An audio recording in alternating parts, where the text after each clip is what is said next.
एक बार देवर्षि नारद नारायण नारायण करते हुए देवलोक पहुंचे, परंतु उन्होंने देखा कि सभी देवता और देवराज इंद्र, सभी उर्वशियों, अम्बा और सभी अप्सराओं के साथ भोग विलास में लिप्त थे और उन्हें देवर्षि नारद का आगमन भी महसूस नहीं हुआ और वे उसके सम्मान के लिए भी खड़े नहीं हुए। देवर्षि नारद ने यह देखकर सोचा कि क्या भोग विलास इतनी प्रबल है कि उन्हें संत के आने का आगमन भी नहीं हो पाता है। क्या इस भोग विलास से पीछा छुड़ाने का कोई उपाय नहीं है? यह सोचकर जब देवर्षि नारद ने सोचा कि ऐसा कोई व्यक्ति है जो भोग विलास से दूर है, तो उन्हें हनुमान जी की याद आती है, जो शिव अवतारी भी हैं और राम भक्त भी हैं, जिनके जीवन में भोग विलास तनिक भी नहीं है। कहा जाता है कि इस प्रश्न का उत्तर प्राप्त करने के लिए देवर्षि नारद हनुमान जी के पास जाते हैं और हनुमान जी से पूछते हैं कि हे राम भक्त हनुमान, आज मुझे एक दुविधा ने आपके पास ला खड़ा किया है। तभी हनुमान जी कहते हैं कि हे देवर्षि, आप तो स्वयं ब्रह्म ज्ञानी हैं, भला आपके जीवन में दुविधा कैसे रह सकती है? तभी देवर्षि नारद कहते हैं कि हाँ, मैं ब्रह्म ज्ञानी हूँ, परंतु फिर भी कुछ प्रश्न ऐसे हैं जिनका उत्तर एक निरंकर और जो भोग विलास पर विजय प्राप्त कर चुका है वो ही दे सकता है। और इस संसार में आपके सिवा ऐसा कोई नहीं है जिसने भोग विलास पर विजय प्राप्त कर रखी है। तो इसलिए मैं आपके इस संदर्भ में ही कुछ प्रश्न पूछने के लिए आपके पास यहाँ आया हूँ। तभी नारद जी हनुमान जी से कहते हैं कि वह कौन सा प्रश्न है जो आपको यहाँ लेकर आया है। तभी नारद जी कहते हैं कि क्या भोग विलास करना पाप है या सही? क्या भोग विलास पर विजय प्राप्त नहीं की जा सकती है? क्या भोग विलास इतनी प्रबल है कि वह मनुष्य के मार्ग को ही भटका सकती है? तभी हनुमान जी कहते हैं कि इस प्रश्न का उत्तर प्राप्त करने के लिए मैं आपको एक कथा सुनाता हूँ। यदि आप इस वीडियो में नए हैं तो वीडियो को सब्सक्राइब और वीडियो को लाइक अवश्य करें। तभी हनुमान जी कहते हैं कि इस कथा को सुनने से आपको समझ आ जाएगा कि भोग विलास या स्त्री गमन करना पाप है या सही। तो तभी देवर्षि नारद कहते हैं कि यदि आपने मुझे यह कथा सुना दी तो मैं इस कथा को पूरे संसार में और वैकुंठ में भी इसका प्रचार प्रसार करूंगा। तभी हनुमान जी कहते हैं कि एक बार एक गुरु का एक शिष्य था। वह बहुत ही बुद्धिमान और चतुर और धैर्यशील था, परंतु उसके मन में भोग विलास की बहुत ही तीव्र इच्छा होने लगी और वह उसका मन अशांत रहने लगा। परंतु वह अपने गुरु का सच्चा सेवक था, इसलिए उसने अपनी इस दुविधा को गुरु के सामने कहा। गुरु ने कहा कि भोग विलास करना कोई बुरी बात नहीं है, परंतु भोग विलास के में अधिक पड़ जाना बुरी बात है, क्योंकि भोग विलास एक कमी है जो पूर्ति होने पर ही शांत होती है। कहा जाता है कि जब हम भोग विलास करते हैं, वो आवश्यकता से अधिक कर लेते हैं तो वह अधर्म माना जाता है। भोग विलास संसार में बहुत ही जरूरी है। भोग विलास करना पाप नहीं है, क्योंकि भोग विलास तो नहीं होगा तो इस संसार का चक्र ही रुक जाएगा और संसार में नई उत्पत्ति नहीं हो पाएगी। इसलिए भोग विलास करना भी बहुत ही जरूरी है, परंतु आवश्यकता से अधिक भोग विलास करना ये अधर्म है। भोग विलास का उद्देश्य सिर्फ संसार उत्पत्ति के लिए या संसार चक्र को आगे बढ़ाने के लिए ही किया जाता है, परंतु अब यह एक मनोरंजन का साधन बन गया है। लोग इसमें अपनी खुशी ढूंढने लगे हैं और सब कामों को छोड़कर सिर्फ जो लोग भोग विलास की तरफ ही आकर्षित होते रहते हैं और उसी के बारे में सोचते रहते हैं, तो यह एक तरह का अधर्म है।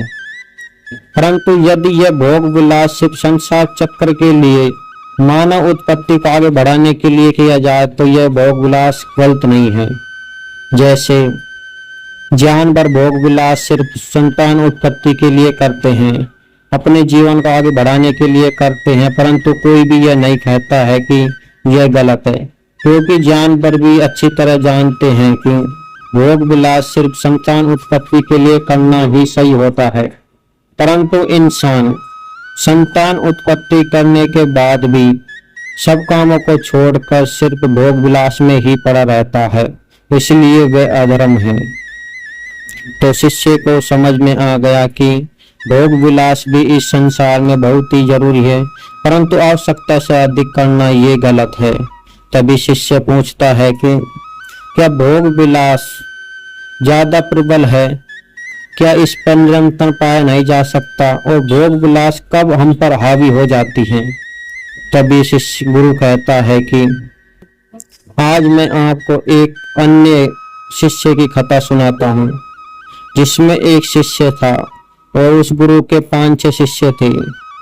उसका एक शिष्य भिक्षा मांगने के लिए रोजाना नगरी की तरफ जाता और भिक्षा मांग कर जब नदी पार कर कर जैसे ही वह अपने आश्रम में आता तो वह देखता है कि एक लड़का नौजवान नहाती हुई युवतियों को पेड़ से छुपकर देख रहा था और उनके कटीले बदन और नंगी कमर और बालों को देखकर वह बहुत ही आनंद में रहता। परंतु जब उस गुरु के शिष्य ने उसको देखा तो उस आदमी से पूछा कि तुम ये क्या देख रहे हो?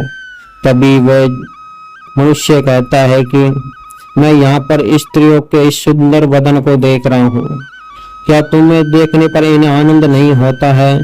शिष्य कहता है कि मुझे तो इनमें कुछ खास नहीं दिखता है।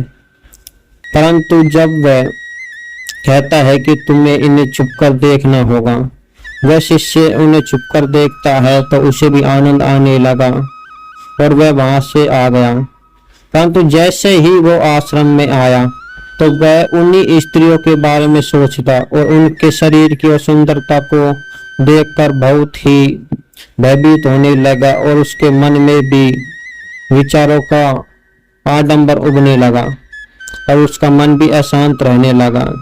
उसका मन विद्या अध्ययन से दूर हटकर और अपने नैतिक कार्यों से दूर हटकर सिर्फ उन्हीं स्त्रियों के बारे में सोचता रहता था। वह रोजीना गांव में भिक्षा मांगने के लिए जाता और उसी लड़के के साथ उस पेड़ पर छिपकर ही उनके दृश्य को देखता और लड़कियों को देखता।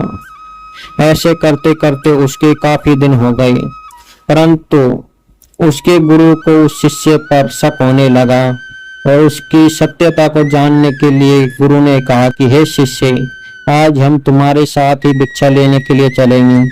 शिष्य ने कहा कि हे गुरुदेव, आपको मेरे रहते हुए भिक्षा मांग कर लाने की कोई आवश्यकता नहीं है। गुरु इस पर सहमत हो जाता है, परंतु गुरु शिष्य की इस हरकत को देखकर गुरु ने उसकी सत्यता की जानकारी करने के लिए उसके पीछे पीछे जाने लगा। गुरु ने देखा कि वह शिष्य पेड़ की ओर में नहाती हुई युवतियों को देख रहा था। जब भी वहां पर गुरु पहुंच जाते हैं और शिष्य से कहते हैं कि तुम ये क्या देख रहे हो? यह देखकर शिष्य को बहुत ही भयभीत होने लगा और उसका शरीर पसीना से तरबतर हो गया और वह अपना सर ऊंचा नहीं झुका सका। शिष्य कहता है कि हे गुरुदेव, आप मुझे क्षमा कर दीजिए, मैं इस लड़के की संगत में आकर इस कार्य में प्रलब्ध हो गया और मुझे इसमें आनंद आने लगा, परंतु आप मुझे इस हरकत के लिए क्षमा कर दीजिए। तभी गुरु कहता है कि क्या तुम्हें पता है कि भोग विलास क्या है? तभी शिष्य कहता है कि मुझे नहीं पता भोग विलास क्या है। तभी फिर तुम इसे भोग विलास का नाम क्यों दे रहे हो? तभी गुरु कहता है कि भोग विलास संसार चक्र का एक माध्यम है जो आवश्यकता के अनुसार ही करना उचित होता है, परंतु यदि तुम इसे अपने नैतिक कार्यों को छोड़कर सिर्फ इसी में ही लगन रहोगे तो ये गलत है। तभी शिष्य अपनी क्षमा याचना करते हुए आश्रम में आ जाता है और कुछ दिनों तक उसका मन उसी में लग जाता है। परंतु कुछ दिनों बाद उसके मन में दोबारा उन्हीं विचारों को और उन्हीं स्त्रियों को देखने की लालसा होने लगी और वह अपने गुरु के पास जाता है और गुरु से कहता है कि हे गुरुदेव, फिर मेरे मन में दोबारा उन्हीं विचारों का आडम्बन शुरू हो गया है। कृपया आप मुझे इससे बाहर निकालने का कोई उपाय बताइए। इसके पश्चात गुरुदेव उसे एक नाली के पास ले जाते हैं जिसमें पानी बह रहा है। कहते हैं, वो अपने शिष्य से कहता है कि हे शिष्य, इस पानी को तुम रोको क्योंकि यह पेड़ों में जा रहा है। तभी शिष्य उसमें छोटी सी माटी डालता है, थोड़ी सी, और थोड़ी देर के लिए पानी रुक जाता है, परंतु वह दोबारा पानी ऊपर निकल जाता है। इसके पश्चात गुरु कहते हैं कि ये पानी तो नहीं रुका। फिर वह एक बड़ा सा सिला उसमें रख देता है, इससे भी पानी नहीं रुका और वह पानी इधर उधर से निकल गया और उसमें भी रुकने लगा। तभी गुरु उसको वहां पर ले जाते हैं जहाँ पे नदी का तट था और उसी से पानी आ रहा था। तभी वहां पर वह शिष्य एक बड़ी बांध बना देता है और इससे पानी रुक जाता है, परंतु वह देखता है कि इससे पौधों को पानी नहीं मिल रहा है। तभी गुरु शिष्य से कहता है कि क्या तुम्हें समझ में आया है? शिष्य कहता है कि मुझे कुछ भी समझ में नहीं आया है। तभी गुरुदेव कहते हैं कि हमारा मन इसी पानी की तरह है, हम जितना इसे रोकने का प्रयास करेंगे यह उतना ही ऊपर हो निकलता चला जाएगा, परंतु यदि हम इसे बाचक बंद कर देंगे तो इससे हमारा अस्तित्व भी खत्म हो जाएगा, जैसे कि पेड़ों का अस्तित्व खत्म हो जाएगा। और इससे हम ज्यादा स्टोर भी नहीं कर सकते क्योंकि इससे भी हमारे जीवन पर बहुत अधिक प्रभाव पड़ेगा और इसमें ऊपर चल सकती है। तभी शिष्य को समझ में आ गया कि वास्तव में मन की गति को कंट्रोल करना।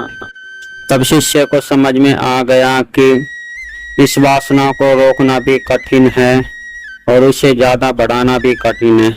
तभी से शिष्य समझ गया कि हमें वासना को बुरी न समझकर एक संसार में अपने अस्तित्व को बढ़ाने के लिए इस वासना का होना भी जरूरी है, क्योंकि वासना तब तक वासना अच्छी है जब तक हम उसका सदुपयोग करते हैं, तो संसार चक्र में उसकी उत्पत्ति के लिए इसका उपयोग करते हैं।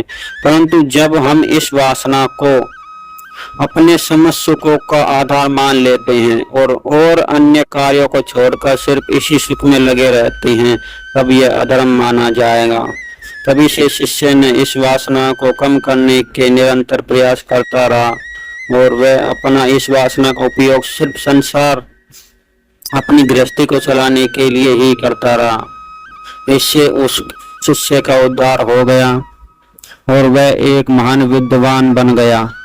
कहा जाता है कि वासना को कठिन रोकना बहुत ही कठिन साधना है, परंतु इसे न रोककर, इसमें ज्यादा लिप्त न होकर इसकी दिशा को मोड़ा जा सकता है। इसकी दिशा को संसार सागर में न लगाकर आप अपनी गृहस्थी में भी लगाकर इस वासना का मुंह मोड़ सकते हैं, जिससे आप अधर्म के मार्ग से बच सकते हैं। क्योंकि संसार सागर में यदि हम वासना को देखेंगे तो हमें मिलेगा कुछ भी नहीं, इससे बल्कि हमारा ही नुकसान होगा और हमारे जीवन पर भी इसका बुरा प्रभाव पड़ने लगेगा। तभी नारद जी हनुमान जी से कहते हैं कि मुझे आपकी ये बात बहुत अच्छे से समझ आ गई कि वासना को रोकना बहुत ही कठिन होता है, परंतु ज्यादा होने पर यह विनाश का कारण भी बन सकती है। यदि आप इससे सहमत हैं तो कमेंट में अपनी राय भी अवश्य बताएं और कमेंट में जय बजरंग बली लिखना ना भूलें।